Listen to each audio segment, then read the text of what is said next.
Assalamualaikum warahmatullahi wabarakatuh. Hello guys, masih bersama BH Korslet yang tetap setia merekap film-film jadul Indonesia. Kali ini saya mencoba merekap alur cerita film yang memakai tata suara Dolby Stereo pertama di Indonesia. Film yang diproduksi pada tahun 1984 ini berjudul Satria Bergitar. Film kolosal Indonesia termahal di era 80-an ini menghabiskan biaya hampir 1 miliar rupiah, yang mana rata-rata pembuatan film nasional saat itu hanya berkisar 150 sampai 250 juta rupiah.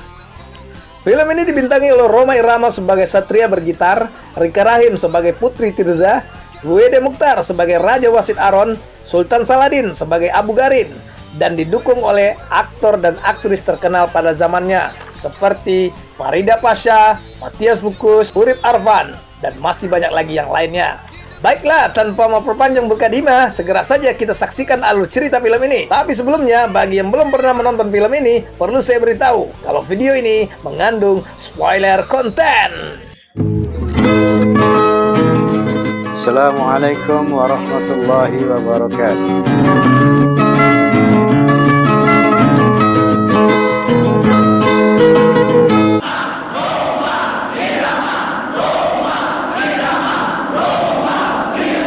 Hello guys! Jangan lupa like, comment, and subscribe.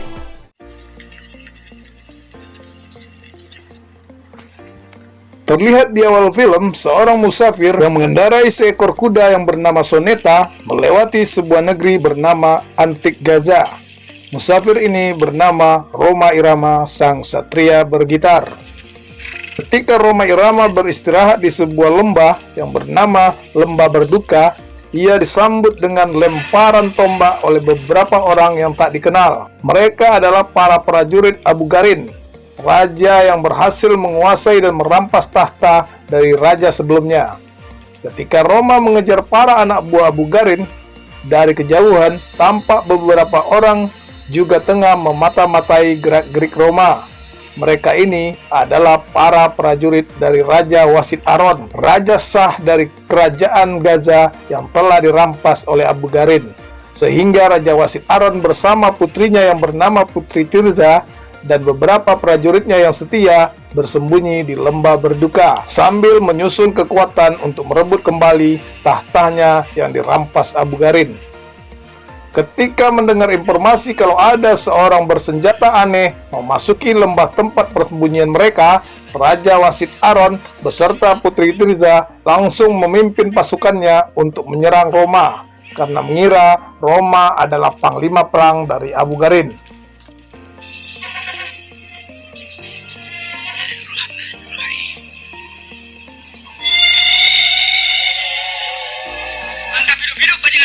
Di tempat lain, Rhoma sendiri tengah bertarung dengan para anak buah Abu Garin. Raja Wasit Aron dan Putri Tirza yang melihat itu langsung membantu Rhoma mengalahkan para anak buah Abu Garin. Mereka pun berhasil mengusir anak buah Abu Garin, walau Putri Tirza harus terluka terkena panah beracun di pundak kanannya.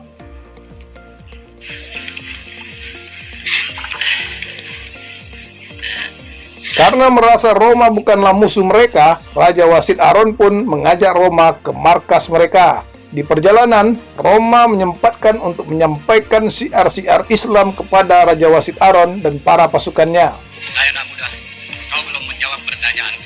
Mana Allah mengajarmu berperang? Qala ta'ala, wa qatilu fi sabilillahi alladhina yuqatilunakum wa la ta'tadu inna Allaha la yuhibbul mu'tadin. Secara yang jelas, aku tidak mengerti kalimat itu. Itu adalah kalimat Al-Quran.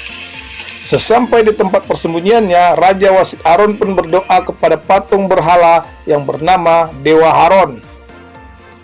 Di sana sempat terjadi perdebatan antara Rhoma Irama dengan Banezar, putra mahkota dari Raja Wasit Aron. Sementara itu, para prajurit kerajaan Antik Gaza yang berhasil selamat datang melapor kepada Abu Garin tentang kekalahan mereka melawan Raja Wasit Aron yang dibantu oleh Rhoma yang membuat Abu Garin murka. Orang mana? Orang mana yang mampu menentang pasukan jenazah.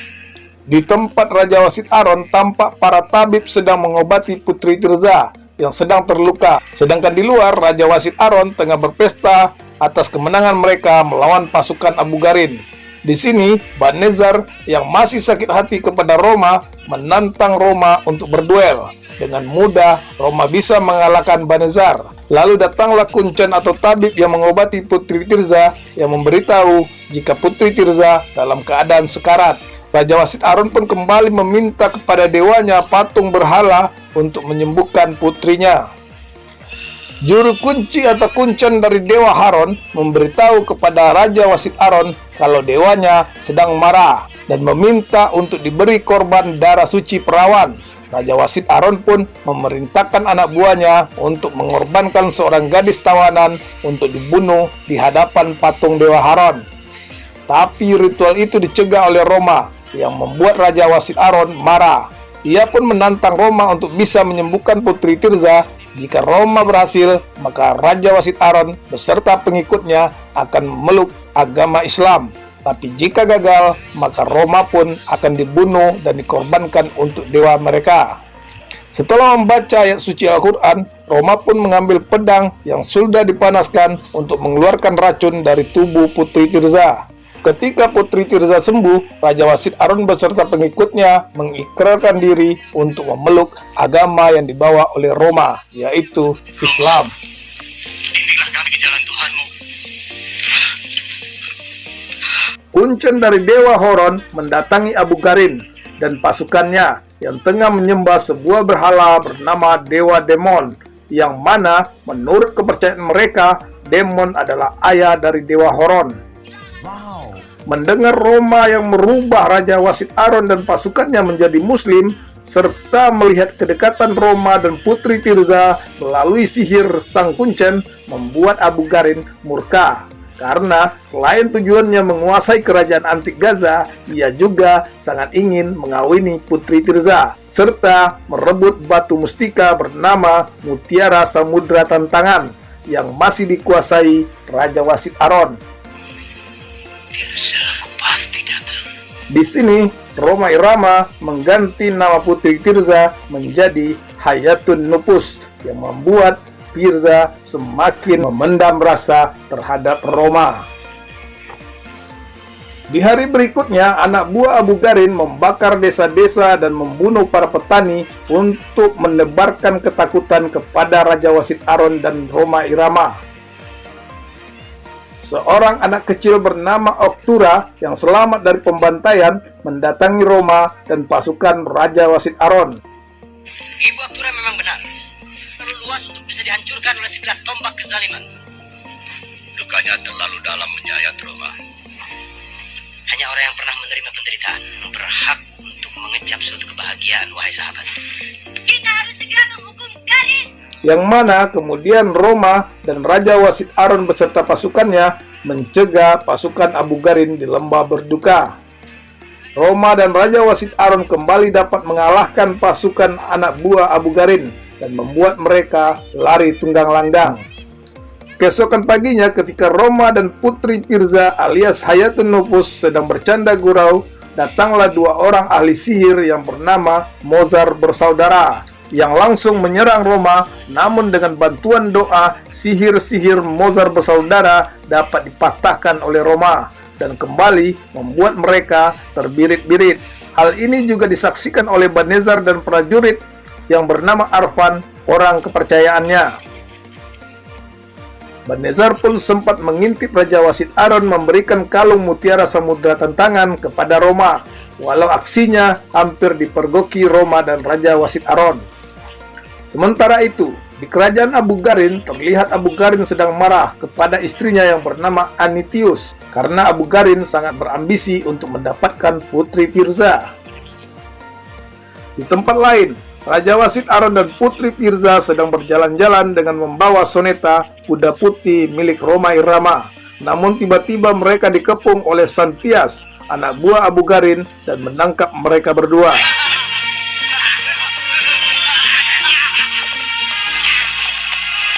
Roma yang tengah berkumpul dengan para warga antik Gaza dikejutkan dengan kedatangan Soneta, kuda putihnya, yang membawa Roma ke tempat di mana Raja Wasit Aron dan Putri Tirza atau Hayatun Nufus diculik. Roma kemudian mengumpulkan pasukan Raja Wasit Aron dan berencana untuk menyerang Abu Gharin ke kerajaannya. Mereka menyamar sebagai musisi yang menghibur rakyat di wilayah kerajaan antik Gaza. Ketika Santias mendengar dan melihat pertunjukan Roma dan kawan-kawannya, Santias pun meminta Roma untuk menghibur di acara pernikahan Abu Gharin dan Putri Tirza di kerajaan antik Gaza. Sementara itu, di penjara kerajaan, Putri Tirza didatangi oleh Anitius, istri Abu Gharin, dan memberikan Putri Tirza sebuah belati untuk menjaga dirinya. Di saat Abu Gharin mendatangi Putri Tirza di penjara dan memaksanya untuk berbuat yang tidak senonoh, Putri Tirza pun menusuk mata Abu Gharin, yang membuat Abu Gharin murka dan memerintahkan untuk mempercepat pernikahannya dengan Putri Tirza. Pada hari pernikahannya Abu Gharin dan Putri Tirza, Roma tampil sebagai penyanyi yang menyamar untuk menghibur Abu Gharin. Terlihat Putri Tirza sangat bahagia karena mengetahui penyanyi tersebut adalah Roma. Tetapi penyamaran Roma dibongkar oleh Banezar yang berkhianat. Abu Gharin yang marah meminta untuk segera melangsungkan pernikahannya dengan Putri Tirza di hadapan Roma. Tapi karena mutiara samudera tantangan yang menjadi syarat dari Demon untuk bisa menikahi Putri Tirza, membuat Abu Gharin semakin murka. Lalu Banezar meminta kepada Abu Gharin untuk bertarung dan menghabisi Roma. Abu Gharin pun mempersilahkan mereka bertarung sampai mati. Ketika Roma terdesak, di saat Banezar bersiap untuk membunuh Roma, Raja Wasit Aron tiba-tiba membunuh Banezar, putranya sendiri yang sudah berkhianat. Abu Gharin kemudian hendak membunuh Roma, tapi digagalkan oleh Anitius, istri Abu Gharin. Namun dengan mudah Abu Gharin bisa membuat Anitius tidak berdaya. Jadikan dia santapan demon yang pertama. Lalu mereka semua dibawa ke hadapan dewa Abu Gharin, yaitu dewa Demon, untuk dijadikan sesembahan. Roma kemudian menantang Abu Gharin untuk bertarung secara jantan. Bukan aku dalam pertarungan berkuda. Kau tak punya pilihan lain. Apa kau bisa dipercaya? Karena tidak punya pilihan lain, Abu Gharin pun menyetujui tantangan Roma Irama. Dan Roma pun kemudian berhasil mengalahkan Raja Abu Gharin. Dan Raja Wasit Aron mendapatkan tahtanya kembali. Dan film pun selesai.